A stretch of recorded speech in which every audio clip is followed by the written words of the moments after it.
How's it going, everyone? Two here, back again with another Bruins recap. This time we're going to get right into it. The Bruins beat the Detroit Red Wings 3-1 at TD Garden, bringing this 5-game homestand to a 1-1 record. And really, to me, this game was just kind of overshadowed by a lot of the events that we've seen from this past weekend inside the sports world and out. It almost doesn't even seem like it happened. But when talking about this game, I want to say the Bruins gave their most complete effort, but in the third period they kind of fell back into their bad tendencies of turtling up just a little bit too much, but thankfully it didn't cost them. They started off the game really strong, a lot of pressure, high possession, high quality chances, and in the second period, Patrice Bergeron on a breakout throws a puck on net, and this looked like a shitty goal you would see in NHL 16. Hits Rask, bounces up and over his head and into the back of the net. 1-0 Boston, and the Bruins would pile it on in the second period. David Krejci carries the puck into the zone, outside, inside move, fires a wrist shot past Mrazek, 2-0. And then Brad Marchand with some moves finds Torrey Krug, makes this game 3-0. Justin Advocator would score in the third period, trying to live up to that new gigantic contract. I do love my power forwards. You know, he does play that typical power forward style. I know a lot of Red Wings fans aren't happy with the massive contract he's been handed, but he's off to a decent start now that he has it. And really on that goal, it was just poor gap control, a net charge, and he found the puck. 3-1. It was on the penalty kill because, of course, it was. Although the penalty kill has gotten a little bit better in recent games, of course, their only goal of the game would be on a power play.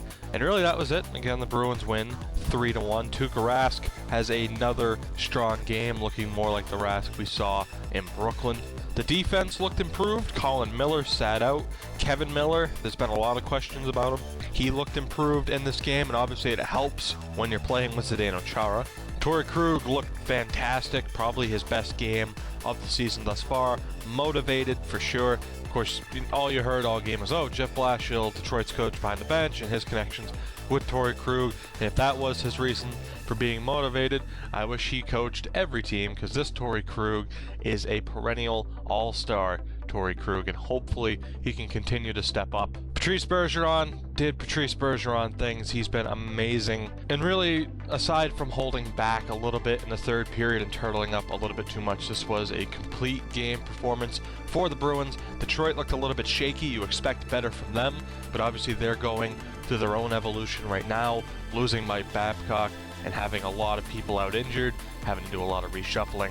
And Mike Green, what can you say about Mike Green? Not to say Nicholas Cronwell had the best game either, but this is the Mike Green a lot of people thought you would get when you signed him in this past offseason. Admittingly, I wanted the Bruins to have him, but hey, their power play is doing well enough without him. Everyone knows Mike Green is a power play specialist. His defense is a little bit shaky, and he just had an absolutely horrendous game. No specific question for you this time out. Just let me know what you thought of this game and how you think the next couple of games at home will go. They have 3 games left. They play next on Tuesday as Joe Thornton and the San Jose Sharks come to town. Despite injuries to Logan Couture and the trade rumors surrounding Patrick Marleau, any team that has Joe Thornton, Brent Burns, and Joe Pavelski scares the hell out of me. Martin Jones, who started off the season really strong, has been kind of fizzling out a little bit. He'll be looking for a big game.